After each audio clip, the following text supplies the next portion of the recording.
मैं कोशिश तो करता हूँ कि हर दिन मेहनत करूँ, हर दिन लगन से काम करूँ। मैं हर दिन कुछ नया सीखने की कोशिश करता हूँ, लेकिन जैसे जैसे दिन निकलता है, वैसे मेरे अंदर से कुछ करने की इच्छा ही नहीं होती। एक जैन मास्टर के आश्रम में कुछ शिष्य एक साथ रहते थे। एक शिष्य बहुत बुद्धिमान था, जो बाकी शिष्यों से हमेशा आगे रहता था। एक दिन आश्रम में नया शिष्य शामिल हुआ और धीरे धीरे ध्यान, तीरंदाजी सीखने लगा। ऐसे ही कुछ महीने निकल गए। एक शाम जैन मास्टर ने सभी शिष्यों से कहा कि 3 दिन बाद आप सबकी तीरंदाजी की परीक्षा होगी। जो सबसे अच्छा प्रदर्शन करेगा वो बाकी सबका नायक बनेगा। सभी शिष्य तैयारी में जुट गए। 3 दिन बाद जब परीक्षा हुई तो नया शिष्य प्रथम आया। उसकी तीरंदाजी की कला सधी हुई थी, निशाने भी अच्छे लगे थे। सब लोगों ने उसकी कार्य की प्रशंसा की, लेकिन नए शिष्य की जीत देखकर पुराने बुद्धिमान शिष्य के मन में शिकायत पैदा होने लगी। उसे लगने लगा कि गुरु नए शिष्य पर ज़्यादा ध्यान देते हैं, इसलिए नया शिष्य हम सबसे आगे निकल गया। और ये सच भी था। जैन मास्टर नए शिष्य को दूसरों की अपेक्षा ज़्यादा समय देते। एक दिन जब जैन मास्टर अकेले थे, तब पुराने शिष्य ने उनसे कहा, मैं आपके साथ कई सालों से हूँ, लेकिन उस नए लड़के को आपने हम सब से ज़्यादा सिखा दिया। गुरु कुछ देर मौन रहे, फिर बोले, तुम पहले एक कहानी सुनो, फिर अपने विवेक से बताना कि गलती कहाँ हो रही है।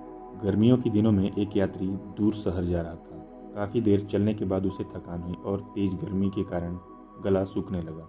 कुछ देर आगे चला तो उसे एक कुआं मिला। कुआं देखकर लड़का बड़ा खुश हुआ, लेकिन अभी एक समस्या थी। कुएं से पानी निकालने के लिए वहां ना कोई बाल्टी और ना ही कोई रस्सी थी। लड़के ने थोड़ी देर ढूंढा, फिर इंतजार करता रहा कि आसपास के कोई रहने वाले लोग आएंगे पानी भरने के लिए। उनके पास बाल्टी और रस्सी भी होगी तो मुझे पानी मिल जाएगा। लेकिन दोपहर का समय था, कोई नहीं आया। काफ़ी समय तक इंतजार करने के बाद लड़का निराश होकर आगे निकल गया। थोड़ी देर बाद उसे दूसरा कुआं मिला। यहाँ पर भी कोई बाल्टी और रस्सी नहीं थी। लड़के ने आसपास ढूंढा, उसे गिलास तक नहीं मिला, लेकिन लड़के को बहुत जोर से प्यास लग रही थी। लड़के ने इधर उधर ढूंढा तो उसे झाड़ियों में एक टूटा हुआ मटका मिला। लड़का उस मटके को ले आया, फिर पास से लंबी घास काट कर रस्सी बनाई, फिर कुएं से पानी निकाला और पीकर तृप्त हुआ। गुरु ने पूछा, अब बताओ। लड़का वही था, दोनों जगह बाल्टी और रस्सी नहीं थी। फिर लड़के ने दूसरे कुएं से पानी क्यों पिया? शिष्य ने कहा, उसे ज़्यादा प्यास लग रही थी। उसे पानी की तीव्र इच्छा थी। अगर वो पानी नहीं पीता तो उसकी जान भी जा सकती थी। जैन मास्टर ने कहा, बिल्कुल वैसा ही नए शिष्य और बाकी सब में इच्छा की तीव्रता का अंतर है।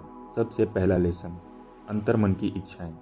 जैन मास्टर ने कहा, जो इच्छाएं तुम्हारे अंतर्मन में बैठी है वही समय आने पर बाहर प्रकट होती है। वैसे ही रिजल्ट तुम्हें मिलते हैं।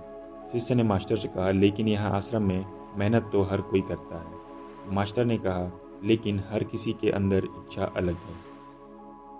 कोई दुख से बचने के लिए पढ़ता है, कोई दूसरों को इम्प्रेस करने के लिए पढ़ता है, और कोई सच में बेहतर बनने के लिए सीखना चाहता है। जैसे उनके मन के अंदर इच्छाएं बैठी हुई है, उसी प्रकार उन्हें रिजल्ट मिलते हैं। तुम्हारे अंतर्मन में क्या चलता है, तुम सच में अंदर से क्या चाहते हो, ये सब तुम अपने पिछले रिजल्ट में देख सकते हो। शिष्य ने कहा, मास्टर मेरा एक प्रश्न है। आपके अनुसार इंसान को वही मिलता है जो वह अंदर से चाहता है, लेकिन ऐसा भी होता है कि इंसान को कुछ नहीं मिलता। मास्टर ने कहा, विपरीत इच्छाओं के कारण कुछ इच्छाएं इंसान को एक दिशा में ले जाती है और कुछ इच्छाएं दूसरी दिशाओं में खींचती है। इसके चलते इंसान का मन विचलित होते रहता है और वो एक जगह ही बना रहता है। एक तरफ तुम तीरंदाज बनना चाहते हो और दूसरी तरफ तुम्हें लगता है मेहनत में कष्ट है और आराम में सुख है। तुम अंदर ही अंदर सुख चाहते हो और तीसरी तरफ एक जगह ध्यान लगाना तुम्हें कठिन लगता है। तो पहली इच्छा का प्रभाव बाकी दो इच्छाएं खत्म करती रहती हैं, इसलिए तुम चाहते हुए भी ज़्यादा नहीं सीख पाते। शिष्य ने कहा, मेरा एक और सवाल है मास्टर। ये मुझे स्पष्ट हो चुका है कि अगर मुझे सीखना है तो मुझे अंतर्मन में तीव्र इच्छा पैदा करनी होगी, लेकिन हम ये भी तो पढ़ते हैं कि हमको वैराग्य विकसित करना चाहिए, एक भिक्षु को इच्छा रहित होना चाहिए। ये दोनों बातें तो विरोधाभासी लगती हैं। मास्टर ने कहा, इस बात को एक इक्वेशन से समझो। Present movement is equal to happiness upon desire. सबसे उच्च स्थिति है कोई इच्छा पैदा मत करो। Present movement is equal to happiness upon zero. Present movement is equal to infinity. यानी जब तुम्हारे मन में कोई इच्छा नहीं होती तो तुम्हारे मन का अस्तित्व शून्य हो जाता है। इस पल में आनंद अनंत हो जाता है और पूरी कायनात तुम्हारे पीछे चलती है। लेकिन हाँ, हर किसी के लिए ये स्थिति संभव नहीं है। तो दूसरा तरीका है, बाकी इच्छाओं को डिस्ट्रैक्शन मानकर त्यागते जाओ और केवल एक ही इच्छा पैदा करो। एक इच्छा बहुत तीव्र होती है। इस तीव्रता से इंसान बहुत ऊपर उठ जाता है। अगर तुम्हारे अंतर्मन में कोई संशय या रुकावट नहीं है तो ये इच्छा पूरी होकर रहती है। फिर से इक्वेशन पर आते हैं। Present moment is equal to happiness upon desire.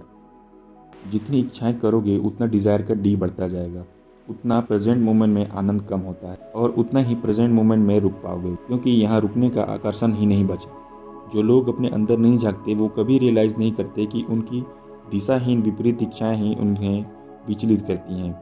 इसलिए सबसे पहले अपने रिजल्ट देखो और पता करो कि तुम्हारे अंतर मन में क्या चलता है। अगर तुम एक जगह ही रुके हुए हो तो विरोधाभासी इच्छाओं को कम करते हुए एक को ही तीव्र इच्छा में बदलो। शिष्य ने पूछा, मास्टर हम इच्छा को तीव्र इच्छा में कैसे बदलेंगे? मैं चाहता हूँ सीखना, लेकिन दिन निकलते निकलते मुझे कुछ करने का मन ही नहीं करता। तुमको लगता है तुम्हारे पास बहुत समय है। मास्टर ने कहा, जब ऐसा ही सवाल एक भिक्षु ने गौतम बुद्ध से पूछा कि मेरा ध्यान करने का मन नहीं करता, तब गौतम बुद्ध ने कहा कि तुम्हारी सबसे बड़ी गलती यह है कि तुम्हें लगता है कि तुम्हारे पास समय है। असलियत यह है कि समय फ्री है लेकिन अमूल्य है। समय का इस्तेमाल तो कर सकते हो लेकिन इसे इकट्ठा नहीं कर सकते। समय निकल जाने पर अफसोस होता है। जैन मास्टर ने कहा, सबसे पहले इस बात को समझो कि तुम्हारे पास समय सीमित है। इसी समय में तुमको अपने अंतर्मन में झांकने की जरूरत है और इसे एक लक्ष्य पर लगाने की जरूरत है। शिष्य ने पूछा, अंतर्मन में तीव्र ज्वलंत इच्छा ग्रेट बर्निंग डिजायर कैसे पैदा करते हैं?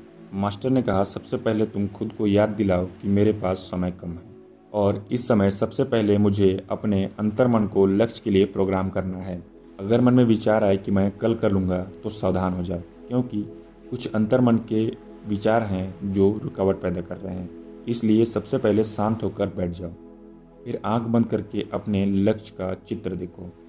अब खुद को उस लक्ष्य को पूरा करते हुए देखो बिना रुकावट के आपने आसानी से लक्ष्य पूरा कर लिया है।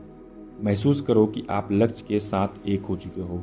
इसके लिए धन्यवाद महसूस करो और देखो कि इस लक्ष्य के अलावा बाकी सारी इच्छाएं धुंधली होती जा रही हैं और काले बैकग्राउंड में गायब होते जा रही हैं। आप सभी प्रकार के डिस्ट्रैक्शन से फ्री होकर एक शांति महसूस कर रहे हो। ये प्रेजेंट मोमेंट है। यहाँ आपको अपने लक्ष्य के लिए तीव्रता महसूस हो रही है। आप धन्यवाद महसूस करते हो क्योंकि आप लक्ष्य के साथ एक हो। ऐसा हर दिन सुबह उठकर और रात को सोने से पहले विजुअलाइज करो।